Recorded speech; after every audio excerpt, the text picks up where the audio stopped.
Good morning all of you. आज की हमारी जो क्लास है वो हमारा आखिरी टॉपिक है। इस टॉपिक के साथ मैं आपको कुछ न्यूमेरिकल क्वेश्चंस भी सॉल्व कराऊंगा रिलेटेड चैप्टर से। ठीक है, तो हमारा आज का जो टॉपिक है वो स्टार डेल्टा कन्वर्जन है। यहाँ पर स्टार और डेल्टा जनरली हम थ्री फेज में यूज करते हैं। थ्री फेज सर्किट में इसको बताया जाता है स्टार और डेल्टा। यहाँ पे थ्री फेज का स्ट्रक्चर या जो कॉम्बिनेशन होता है, कनेक्शन जो होते हैं वो स्टार या डेल्टा में होते हैं। तो स्टार में जो कनेक्शन होता है वो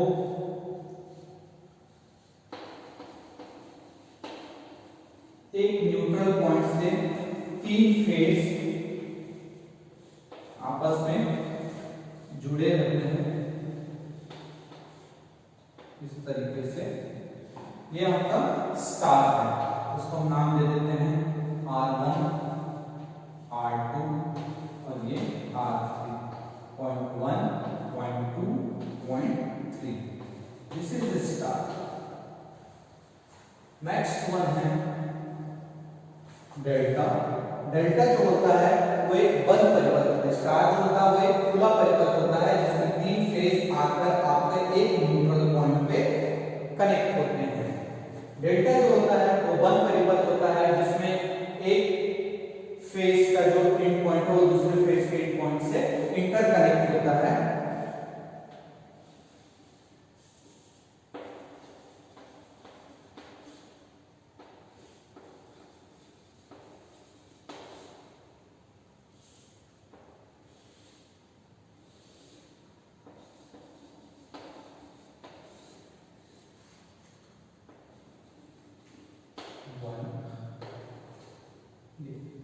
X, ये Y और ये Z। यहाँ पर RX, RY और RZ ये आपका डेल्टा पॉइंट हो। ये डेल्टा है। डेल्टा में किसी भी प्रकार का कोई न्यूट्रल पॉइंट नहीं होता है। डेल्टा बंद परिपथ होता है, स्टार खुला परिपथ होता है, उसमें न्यूट्रल पॉइंट होता है। तो किसी भी कॉम्प्लिकेटेड सर्किट को, किसी भी बड़े सर्किट को सिंप्लीफाई करने के लिए, उसे इजी फॉर्म में लाने के लिए डेल्टा और स्टार कन्वर्जन का यूज किया जाता है। तो यहाँ पे कन्वर्जन किस प्रकार से किया जाता है, तो जब भी हम स्टार या डेल्टा का कन्वर्जन करना है तो सबसे पहले हम क्या करते हैं कि इस डेल्टा के अंदर में स्टार को ड्रॉ करते हैं। ये मैं आपको एक ट्रिक बता रहा हूँ, इजी ट्रिक है जिसमें आप भूलेंगे नहीं और इजीली उसको कर लेंगे। R1, ये R2 और ये R3।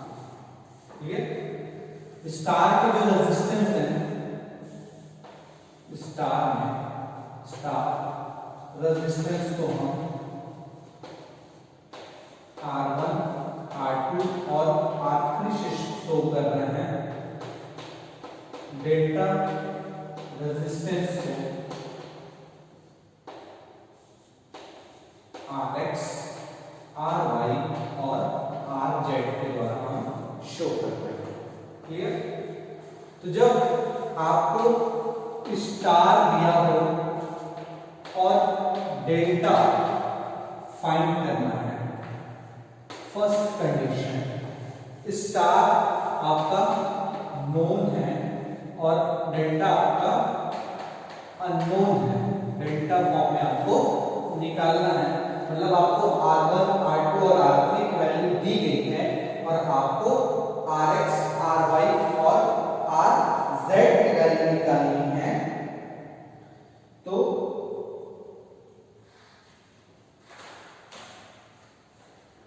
यहां पर जो वैल्यू है स्टार, तो सबसे पहले जब आप RX निकालेंगे, RX इज इक्वल्स टू क्या हो जाएगा आपका R1 plus R2 plus R3 divided by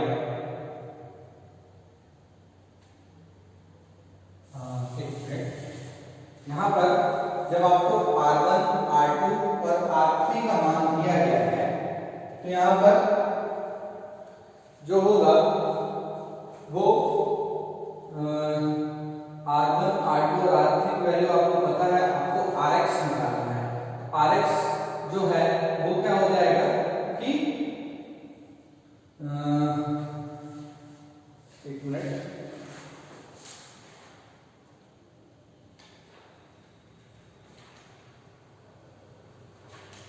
यहाँ पे होगा Rx जो होगा वो होगा आपका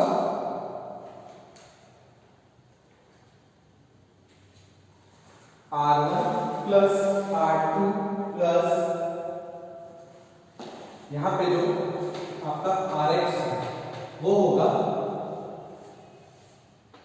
इन दोनों के multiply divided by R1 plus R2 plus R1 into R2 by R3। कैसे? R1 plus R2 plus R1 into R2 by R3। अगर आप ऐसे नहीं समझ में आया है तो जब Rx निकालना है तो क्या होगा कि जब भी आपको डेल्टा निकालना है Rx का मान, तो क्या होगा, सभी इसका इससे मल्टीप्लाई, इसका इससे मल्टीप्लाई, इसका इससे मल्टीप्लाई डिवाइडेड बाय Rx के जो ठीक सामने है उसका मान लिखना है। ऊपर वाला सभी में कॉमन होगा, जैसे ये R1 into R2 plus R2 into R3 plus R3 into R1 divided by Rx के ठीक सामने क्या है, R3।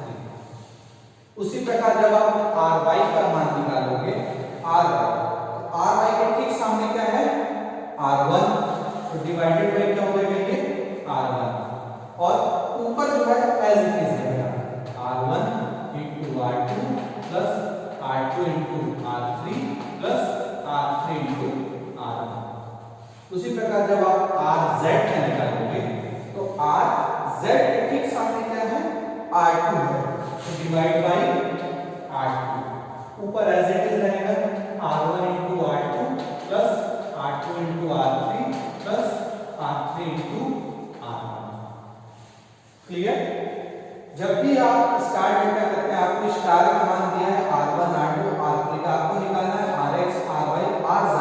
तो जब Rx निकालेंगे तो Rx के ठीक सामने क्या है, R3 है, तो ये R3 डिवाइड हो जाएगा, बाकी तीनों के आपस में मल्टीप्लाई होंगे, R1 into R2, R2 into R3, R3 into R1। उसी प्रकार Ry के जो सामने है R1, तो R1 डिवाइड हो जाएगा, Rz के सामने है R2, वो R2 डिवाइड हो जाएगा।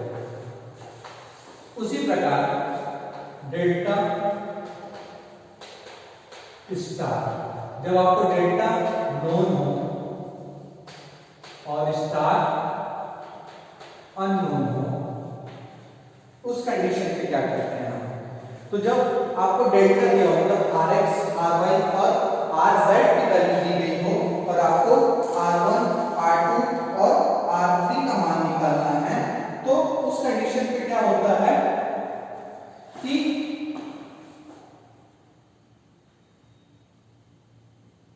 Rx Ry और Rz आपस में सम होते हैं और R1 के अगल बगल वाले भी क्या होते हैं, आपस में मल्टीप्लिकेशन होते हैं। कैसे? जैसे R1 आपको निकालना है, R1 किस पॉइंट से जुड़ा है, यहां से, इसके अगल बगल में क्या है, Rx और Rz divided by Rx plus Ry plus Rz। उसी प्रकार जब आप R2 निकालोगे, R2 के अगल बगल कौन जुड़ा है, Rx और Ry, इनका मल्टीप्लाई होगा Rx into Ry divided by क्या हो जाएगा, Rx plus Ry plus Rz। उसी प्रकार जब आप R3 निकालोगे, R3 कहां पर है, यहां पर, इसके अगल बगल क्या है, Rz और Ry, ऊपर क्या हो जाएगा आपका Ry into Rz divided by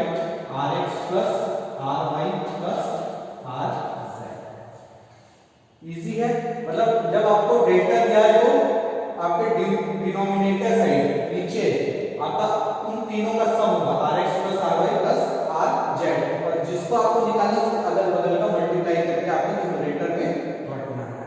उसी प्रकार जब आपको स्टार दिया और डेल्टा निकालना है तो स्टार के सभी आपस में एक दूसरे से मल्टीप्लाई होंगे और ठीक उसके सामने वाले के मान को डिनोमिनेटर में आपको रखना है। तो जब भी यदि आपको स्टार डेल्टा आता है तो आपको नहीं भी फॉर्मूला याद है तो आप स्टार डेल्टा को इस फॉर्म में पहले कन्वर्ट कर लीजिए और उसके हिसाब से निकालिए, तो आप इजीली इसको फॉर्मूले को लिख सकते हैं और फॉर्मूले लिख के आप उसको सिंपलीफाई भी कर सकते हैं। तो ये हमारा पहला chapter general principle of circuit खत्म हुआ। इसके बेस पर मैं कुछ एक दो न्यूमेरिकल आपको सॉल्व कराना चाहूंगा, तो मैं इसको मिटा के आपको एक दो न्यूमेरिकल सॉल्व करवाता हूं जिससे आपको थोड़ा सा क्लियर लगेगा। बाकी आप वीडियो लेक्चर और नोट्स पढ़िए और इलेक्ट्रिक सर्किट की ये बुक या बीएल थरेजा वॉल्यूम 1 की बुक को आप प्रिफर कीजिए और उनमें जो भी सॉल्व न्यूमेरिकल है उनको सॉल्व करने की कोशिश कीजिए, क्योंकि न्यूमेरिकल आप ही को ज्यादा से ज्यादा सॉल्व करना है, मैं तो केवल आपके डाउट्स को क्लियर कर सकता हूं।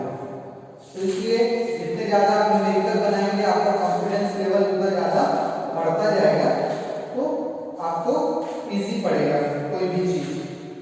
क्लियर है?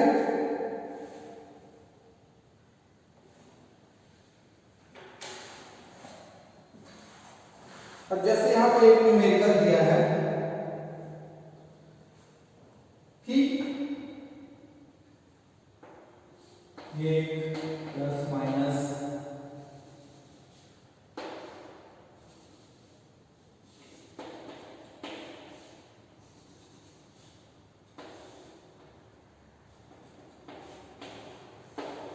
ये न्यूमेरिकल दिया है और इस न्यूमेरिकल में हमें बोल रहा है कि find the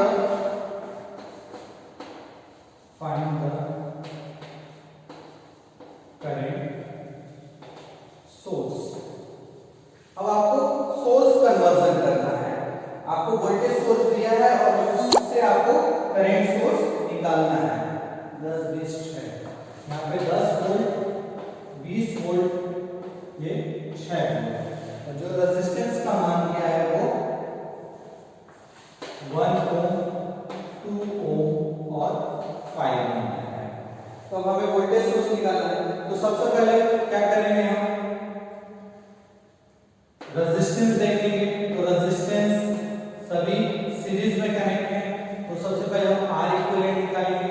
R equivalent equals to क्या होगा, इधर से चलना चालू किए तो 1 ओम, फिर आए यहाँ पे 2 ओम, फिर जब यहाँ तक आए तो 5 ओम, टोटल कितना हो गया हमारे पास 8 ओम। उसी प्रकार वोल्टेज इक्विवेलेंट निकालेंगे हम। वोल्टेज इक्विवेलेंट निकालेंगे तो जब इधर से हम चलते हुए आए तो कैसे एंटर कर रहे हैं, माइनस से प्लस में जा रहे हैं। माइनस से प्लस मतलब बढ़ोतरी, मतलब ये क्या होगा प्लस 10 लिखेंगे। फिर इधर से घूमते हुए हम यहाँ पे आए तो यहाँ पर कैसे जा रहे हैं हम, प्लस से माइनस में जा रहे हैं। प्लस से माइनस में जा रहे हैं मतलब घट रहे हैं, तो ये माइनस आएगा तो -20। फिर यहाँ से घूमते हुए जब हम इस वोल्टेज सोर्स से आए फिर कैसे जा रहे हैं, प्लस से माइनस जा रहे हैं। प्लस से माइनस मतलब फिर घट रहे हैं तो -6। सॉल्व करेंगे तो कितना आ जाएगा आपका 10, 26 में से 10 गया तो -16 होगा। क्लियर? माइनस है, माइनस का मतलब जो इसका डायरेक्शन होगा वो अपोजिट होगा। In the case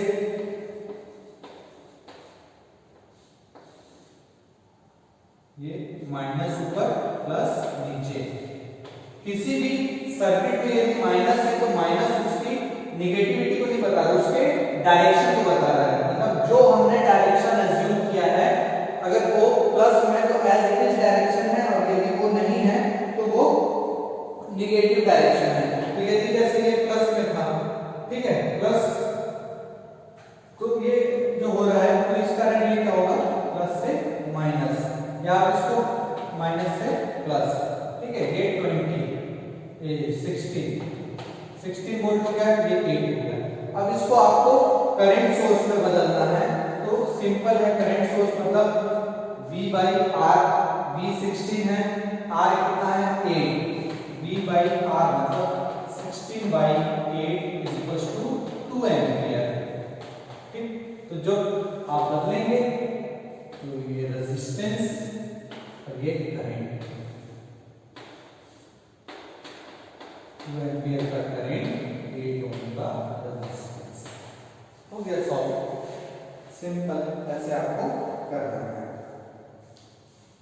clear?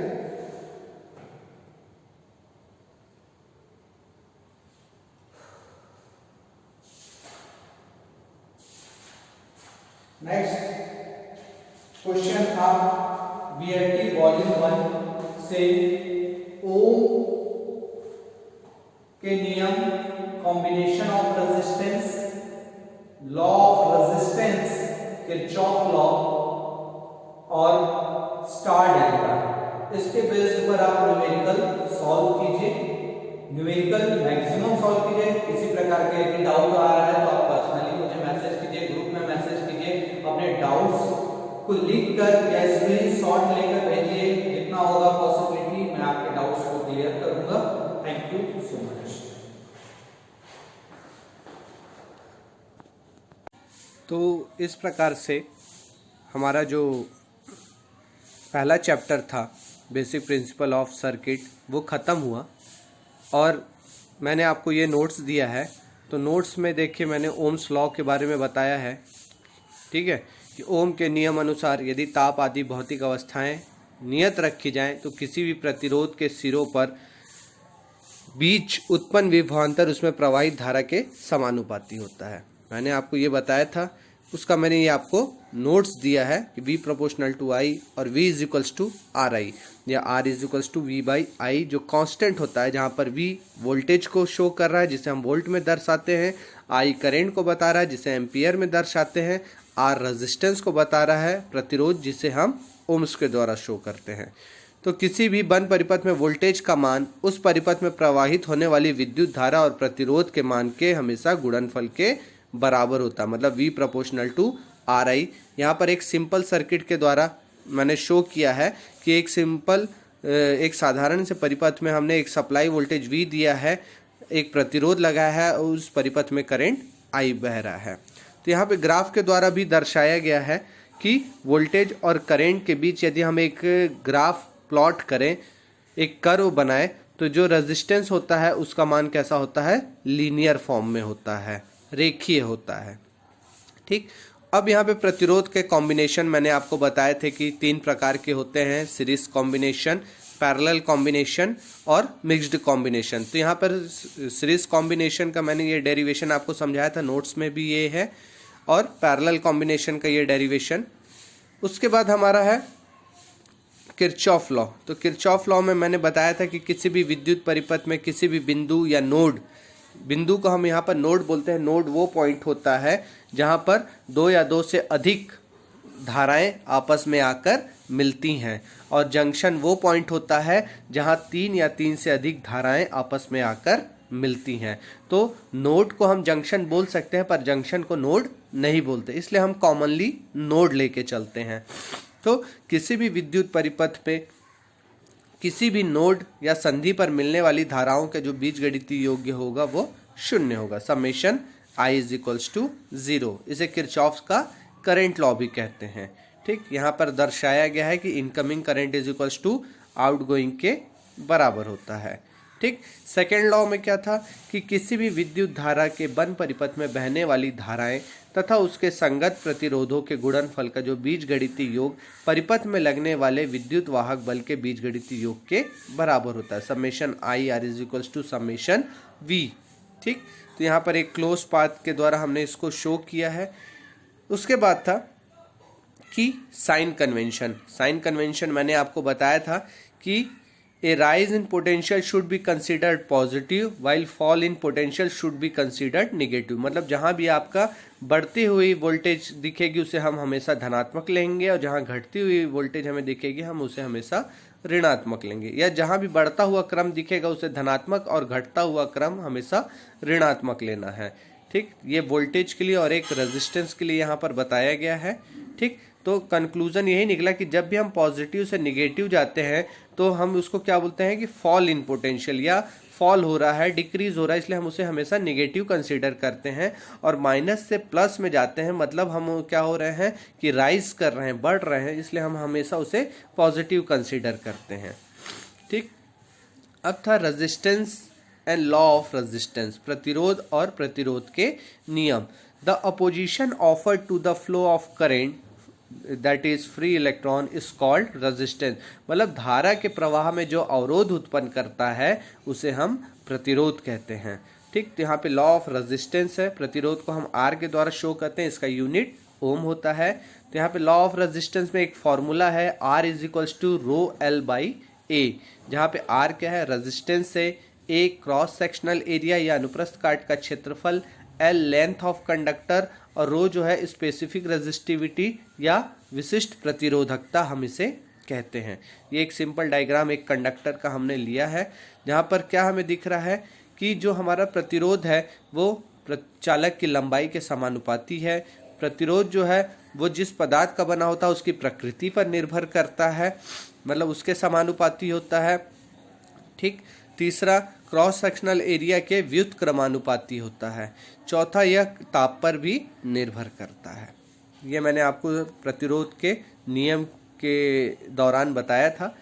अब है हमारा नेटवर्क टर्मिनोलॉजी, जो छोटी मोटी चीज़ें हैं।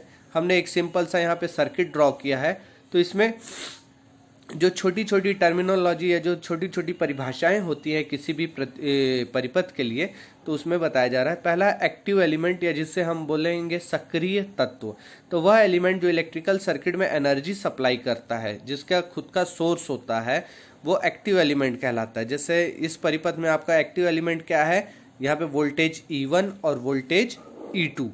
ठीक, ये हमारे ये क्या कर रहे हैं, सोर्स सप्लाई कर रहे हैं। उसी प्रकार से आपका क्या है, पेसिव एलिमेंट्स। पेसिव एलिमेंट वह एलिमेंट, किसी भी नेटवर्क में वह एलिमेंट जो एनर्जी को रिसीव करता है या जिसका खुद का कोई सोर्स नहीं लेता होता है, वो बाहर से सोर्स को रिसीव करता है, वो पेसिव एलिमेंट कहलाता है। तो यहाँ दिए गए परिपथ में हमारा जो पेसिव एलिमेंट है वो क्या क्या कहलाएगा, प्रतिरोध R1, प्रतिरोध R2 और प्रतिरोध R3, ये हमारे पेसिव पैरामीटर या पेसिव एलिमेंट्स कहलाएंगे। नोड, जैसा मैंने आपको बताया था कि वह पॉइंट जहां पर दो या दो से अधिक सर्किट एलिमेंट आकर जुड़ते हैं वो नोड कहलाता है। तो दो या दो से अधिक सर्किट एलिमेंट कहाँ पे जुड़ रहे हैं, पॉइंट ए में, पॉइंट बी में, पॉइंट सी में और पॉइंट डी में। पॉइंट ए में कौन कौन जुड़ रहा है, वोल्टेज E1 और रेजिस्टेंस R1। पॉइंट बी में कौन कौन जुड़ रहा है, रेजिस्टेंस R1, रेजिस्टेंस R2 और रेजिस्टेंस R3। पॉइंट सी में कौन कौन जुड़ रहा है, रेजिस्टेंस R2 और वोल्टेज E2। और पॉइंट डी में कौन कौन जुड़ रहा है, आपका रेजिस्टेंस R3, वोल्टेज E1 और वोल्टेज E2। क्लियर। जंक्शन, अब जंक्शन या वो संधि पॉइंट जहां तीन या तीन से अधिक सर्किट एलिमेंट आपस में जुड़ते हैं वो जंक्शन कहलाता है।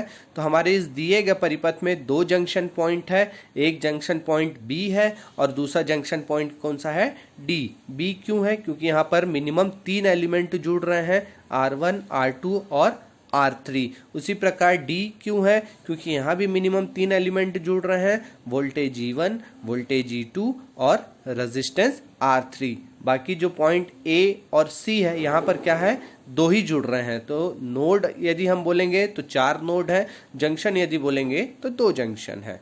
ठीक है। फिर है लूप, तो किसी भी नेटवर्क के क्लोज्ड पाथ या जो बंद परिपथ होता है उसे हम हमेशा लूप कहते हैं। तो यहाँ पे हमारा कितना लूप है, तीन लूप हैं। पहला लूप कौन सा है, ए बी डी ए, ये एक लूप हो गया, लूप 1 कहलाएगा। दूसरा लूप क्या कहलाएगा, बी सी डी बी, ये लूप 2 कहलाएगा। और तीसरा लूप कौन सा कहलाएगा, A B C D A, ये पूरा लूप कहलाएगा। नेक्स्ट है मेश, तो लूप का वह एलिमेंट्री फॉर्म जिसको और अलग अलग भागों में विभाजित नहीं किया जा सकता मेश कहलाता है। ठीक, तो लूप का वह एलिमेंट्री फॉर्म जिसको और अलग अलग भागों में हम विभाजित नहीं कर सकते वो मैश कहलाता है। जैसे A B D A mesh है, B C D B mesh है, लेकिन ए बी सी डी क्या है, लूप है, क्योंकि ये दो भागों में बढ़ सकता है, लेकिन ए बी डी ए और बी सी डी बी अलग अलग भागों में नहीं बढ़ सकता। मतलब हम मेश को लूप कह सकते हैं पर लूप को मेश नहीं कह सकते हैं, ये इनमें एक डिफरेंस होता है। तो ये हमारा बेसिक और इम्पॉर्टेंट चीज़ें जो थी वो मैंने बहुत सारी चीज़ें आपको अपने वीडियो लेक्चर में बोर्ड के माध्यम से समझाया और उससे रिलेटेड कुछ टॉपिक को मैंने यहाँ पर नोट्स बना कर दिया है। तो मैं ऐसा आशा करता हूँ कि आपको मेरे द्वारा बताए गए पहले चैप्टर में किसी भी प्रकार का कोई डाउट नहीं होगा। यदि आपको किसी प्रकार का कोई डाउट है तो आप ट्यूटोरियल क्लास में बताइए। और अब हम क्या करेंगे कि हमारे पहले चैप्टर से जुड़े कुछ रिलेटेड न्यूमेरिकल सॉल्व करेंगे, क्योंकि हमारा जो सब्जेक्ट है वो न्यूमेरिकल सब्जेक्ट है और हर चैप्टर से कम 5 नंबर के 10 नंबर के न्यूमेरिकल पूछे ही जाते हैं। तो हम अपने जो भी थ्योरी, इक्वेशन, डेरिवेशन है उनके फॉर्मूलेस को हमेशा याद रखेंगे, उनके प्रोसीजर को याद रखेंगे और उसी बेस पर हम न्यूमेरिकल सॉल्व करेंगे। तो अगली क्लास में हम पहले चैप्टर से रिलेटेड कुछ न्यूमेरिकल सॉल्व करेंगे, देन उसके बाद हम अपना जो सेकंड चैप्टर है उसे स्टार्ट करेंगे। ठीक है, तो होप सो आप सभी को पहला चैप्टर क्लियर हो गया होगा और किसी प्रकार का कोई परेशानी नहीं होगी या कोई डाउट नहीं होगा। यदि कोई डाउट होता है तो आप ट्यूटोरियल क्लास में पूछिए। ठीक है, ओके, थैंक यू।